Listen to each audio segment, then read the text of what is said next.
মৰমৰ ছাত্ৰ-ছাত্ৰীসকল, প্ৰাণীবিজ্ঞান সমিতি অসমলৈ সকলোকে স্বাগতম। শেহতীয়াকৈ প্ৰাণীবিজ্ঞান সমিতি অসমৰ ফালৰ পৰা BA, BSc আৰু বিকমৰ ছাত্ৰ-ছাত্ৰীসকলৰ সুবিধা হোৱাকৈ ইংৰাজী আৰু অসমীয়া মাধ্যমত পৰিৱেশ অধ্যয়ন বিষয়টোৰ পাঠদান আগবঢ়াবলৈ প্ৰয়াস কৰা হৈছে। এই প্ৰয়াসৰ প্ৰথম পদক্ষেপ হিচাপে আজি আমি পৰিৱেশৰ মূল ধাৰণাটো জানিবলৈ চেষ্টা কৰিম।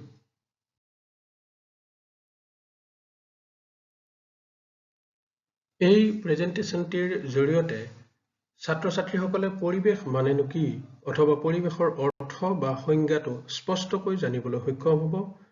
লগতে পৰিৱেশৰ বিভিন্ন কাৰকসমূহ, পৰিৱেশৰ প্ৰকাৰ আৰু বৈশ্বিক পৰিৱেশৰ বিভিন্ন অংশসমূহৰ বিষয়েও এক সম্যক ধাৰণা ল'বলৈ সক্ষম হ'ব। পোনপ্ৰথমে আহোঁ পৰিৱেশ শব্দটোৰ অৰ্থলৈ। ইংৰাজী এনভাইৰনমেণ্ট শব্দটো আহিছে ফৰাচী ভাষাৰ এনভাইৰন শব্দটোৰ পৰা, যাৰ অৰ্থ হৈছে আমাৰ চাৰিওফাল বা চাৰিওকাষ। ভাৰত চৰকাৰৰ পৰিৱেশ সুৰক্ষা আইন এনভাইৰনমেণ্ট প্ৰটেকশ্যন এক্ট 1986 অনুসৰি পৰিৱেশ মানে হৈছে বায়ু, পানী আৰু মাটি আৰু মানুহকে ধৰি অন্যান্য উদ্ভিদ, প্ৰাণী আৰু অণুজীৱসমূহৰ মাজত থকা এক সুন্দৰ ওতঃপ্ৰোত সম্বন্ধ। জীৱৰ ওপৰত পৰিৱেশৰ প্ৰভাৱ। জীৱৰ জীৱন নিৰ্বাহৰ বা জীৱন ধাৰণৰ মূল ভেটি হৈছে পৰিৱেশ। তলত দেখুওৱা ধৰণে মানুহ আৰু অন্যান্য সকলো জীৱ, উদ্ভিদ আৰু প্ৰাণী আৰু অণুজীৱসমূহৰ বৃদ্ধি, বিকাশ, পূৰ্ণতা, প্ৰজনন, জীৱনশৈলী তথা চৰিত্ৰ গঠনত পৰিৱেশে মূল ভূমিকা পালন কৰে। পৰিৱেশৰ বিভিন্ন কাৰকসমূহ। পৰিৱেশৰ কাৰক বুলি ক'লে আমি আমাৰ চাৰিওফালে থকা অথবা জীৱ এটাৰ চৌপাশে থকা যিকোনো বাহ্যিক শক্তি, এক্সটাৰ্নেল ফৰ্চেছ, পদাৰ্থ, মেটেৰিয়েলছ তথা চাৰিওফালৰ অৱস্থাটোক বুজায়, যিয়ে জীৱ এটাৰ জীৱন ধাৰণত বিশেষ প্ৰভাৱ বিস্তাৰ কৰে। পৰিৱেশৰ কাৰকসমূহ মূলতঃ দুই প্ৰকাৰৰ: অজৈৱিক উপাদানসমূহৰ দ্বাৰা সৃষ্ট অজৈৱিক কাৰক বা অবায়ৱীয় কাৰক, ইংৰাজীত কোৱা হয় এবায়টিক ফেক্টৰ, আৰু জৈৱিক উপাদানেৰে গঠিত জৈৱিক বা বায়ৱীয় কাৰক, ইংৰাজীত কোৱা হয় বায়টিক ফেক্টৰ। সংক্ষেপে ক'বলৈ হ'লে এই জৈৱিক আৰু অজৈৱিক কাৰকৰ সমষ্টিয়ে যিকোনো জীৱ এটাৰ পৰিৱেশৰ সূচনা কৰে। পৰিৱেশৰ প্ৰকাৰ। পৰিৱেশ অধ্যয়নত মূলতঃ আমি চাৰি প্ৰকাৰৰ পৰিৱেশৰ বিষয়ে কওঁ: ছ'চিঅ-কালচাৰেল এনভাইৰনমেণ্ট, আৰ্থ-সামাজিক পৰিৱেশ, এবায়টিক এনভাইৰনমেণ্ট, অজৈৱিক পৰিৱেশ, বায়টিক এনভাইৰনমেণ্ট, জৈৱিক পৰিৱেশ, আৰু সাইক'লজিকেল এনভাইৰনমেণ্ট, মনস্তাত্ত্বিক পৰিৱেশ। অজৈৱিক পৰিৱেশ বায়ু, পানী আৰু মাটি এই মূল উপাদানসমূহৰ লগতে পোহৰ, উষ্ণতা, শীত, তাপ, বতৰ, জলবায়ু আদিৰ দ্বাৰা সূচনা হয়। অজৈৱিক পৰিৱেশক প্ৰাকৃতিক পৰিৱেশ অথবা ভৌতিক পৰিৱেশ বুলিও অভিহিত কৰা হয়, যদিও ভৌতিক পৰিৱেশৰ অধীনতে আমি প্ৰাকৃতিক পৰিৱেশ আৰু মানৱসৃষ্ট পৰিৱেশ হিউমেন মেড এনভাইৰনমেণ্টকো আমি সামৰি লওঁ। জৈৱিক পৰিৱেশ পৃথিৱীৰ জীৱসমূহৰ মাজত থকা সম্বন্ধৰ পৰিপ্ৰেক্ষিতত সৃষ্টি হোৱা পৰিৱেশক বায়ৱীয় বা জৈৱিক পৰিৱেশ বোলা হয়। অৰ্থাৎ জৈৱিক পৰিৱেশ হৈছে মানুহ আৰু অন্য জীৱ, উদ্ভিদ, প্ৰাণী আৰু অণুজীৱসমূহৰ মাজত থকা এক সুন্দৰ ওতঃপ্ৰোত সম্পৰ্ক। আৰ্থ-সামাজিক পৰিৱেশ। আৰ্থ-সামাজিক পৰিৱেশ হৈছে মানৱসৃষ্ট পৰিৱেশ। মানুহৰ বিভিন্ন সামাজিক আৰু সাংস্কৃতিক ক্ৰিয়াকলাপ তথা চিন্তা ভাৱনাৰ মাধ্যমেৰে এই পৰিৱেশৰ সূচনা হয়।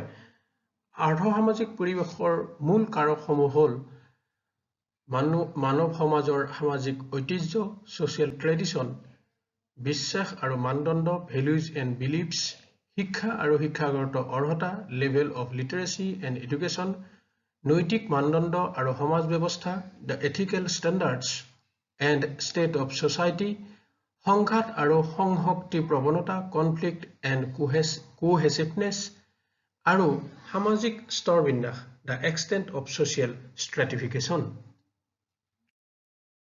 পৰিৱেশৰ এই দিশটো অৰ্থনীতিবিদ, সমাজবিজ্ঞানী, ৰাজনীতিবিদসকলে অধ্যয়ন কৰে বা কৰিবলৈ প্ৰয়াস কৰে।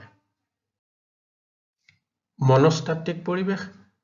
প্ৰত্যেক ব্যক্তিৰ নিজস্ব মনস্তাত্ত্বিক অথবা মনোবৈজ্ঞানিক পৰিৱেশ থাকে যাৰ দ্বাৰা ব্যক্তিজন চালিত হয় মনস্তাত্ত্বিক পৰিৱেশৰ ব্যাখ্যাৰ বাবে কাৰ্ট লিউইন নামৰ সাইকোলজিষ্টজনে লাইভ স্পেচ শব্দটি ব্যৱহাৰ কৰিছিল পৰিৱেশগত মনোবিজ্ঞান হৈছে পৰিৱেশৰ প্ৰতি কৰা আচৰণ মানুহৰ দৈনন্দিন জীৱনত ব্যৱহাৰ্য সামগ্ৰী তথা চহৰ নগৰ ঘৰবাৰী অট্টালিকা নিৰ্মাণ কাৰ্যত লবলগীয়া পৰিৱেশ সুৰক্ষা সম্পৰ্কীয় ধাৰণাসমূহ মনস্তাত্ত্বিক পৰিৱেশৰ অন্তৰ্গত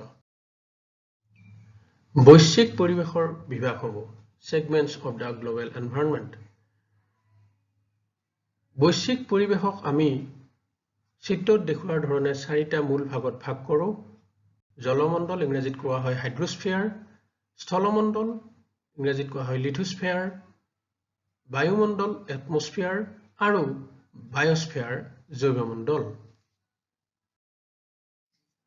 বায়ুমণ্ডল বায়ুমণ্ডল হৈছে আমাৰ পৃথিৱীখনক আৱৰি থকা বিভিন্ন প্ৰকাৰৰ গেছৰ ভাণ্ডাৰ যাৰ বাবে পৃথিৱীত জীৱ জীয়াই থকাটো সম্ভৱ হৈছে বায়ুমণ্ডলে পৃথিৱীখনক এখন কম্বলৰ দৰে আৱৰি ৰাখে বায়ুমণ্ডলৰ ৭৮% হৈছে নাইট্ৰজেন ২১% অক্সিজেন আৰু ০.০৩% কাৰ্বন ডাই অক্সাইড জলীয় বাষ্প আৰু আন কিছুমান পদাৰ্থ বায়ুত ঠাই বিশেষে বিভিন্ন পৰিমাণত পোৱা যায় জলমণ্ডল ইংৰাজীত কোৱা হয় হাইড্ৰস্ফিয়াৰ আমি জানো যে পৃথিৱীৰ বেছি অংশ পানীৰে ভৰি আছে আৰু সেইবাবে পৃথিৱীক ব্লু প্লেনেট হিচাপে নামকৰণ কৰা হয় এই পানী ভাগ বিভিন্ন খাল বিল হ্ৰদ নদ নদীৰ নিৰ্মল পানী আৰু সাগৰ মহাসাগৰ তথা ভূগৰ্ভৰ লুনিয়া পানীৰে পৰিপূৰ্ণ এই সমস্ত জলৰাশি বা জলাশয়কে জলমণ্ডল বোলা হয় পৃথিৱী পৃষ্ঠৰ ৭০% হৈছে জলমণ্ডল স্থলমণ্ডল লিথোস্ফিয়াৰ ইংৰাজী লিথোস্ফিয়াৰ শব্দটো আহিছে গ্ৰীক শব্দ লিথোজ যাৰ অৰ্থ হৈছে শিল বা শিলা আৰু স্ফিয়াৰ যাৰ অৰ্থ হৈছে গোলক লিথোস্ফিয়াৰ বা স্থলমণ্ডল হৈছে পৃথিৱী পৃষ্ঠক আৱৰি ৰখা কঠিন অংশটো এতিয়া আহো বায়োস্ফিয়াৰ বা জৈৱমণ্ডলৰ বিষয়লৈ পৃথিৱী পৃষ্ঠৰ জীৱকুলৰ বসতিস্থলী হৈছে জৈৱমণ্ডল বায়োস্ফিয়াৰ বুলি ক'লে আমি এটমস্ফিয়াৰ হাইড্ৰস্ফিয়াৰ আৰু লিথোস্ফিয়াৰ স্থলমণ্ডল জলমণ্ডল আৰু বায়ুমণ্ডলৰ যি অংশত জীৱসমূহ বাস কৰে সেই অংশকে আমি বায়োস্ফিয়াৰ বুলি কওঁ এই বায়োস্ফিয়াৰ শব্দটো পোনপ্ৰথমে ব্যৱহাৰ কৰিছিল এডৱাৰ্ড চুৱেজ নামৰ বিজ্ঞানীজনে ১৮৭৫ চনত আৰু তেওঁ ডিফাইন কৰা অনুসৰি বায়ুমণ্ডল হৈছে the place on earth's surface where life dwells পৰিৱেশৰ লগত সংগতি ৰাখি আমি চাৰিটা দিৱসৰ কথা উল্লেখ কৰিব বিচাৰিছো World Wetlands Day 2nd February Earth Day April 22 World Water Day March 22 and 5th June World Environment Day ছাত্ৰ-ছাত্ৰীসকলক তেওঁলোকৰ মতামতৰ বাবে মোৰ ইমেইলটো আগবঢ়াইছো hazarika.robindro@gmail.com Thank you.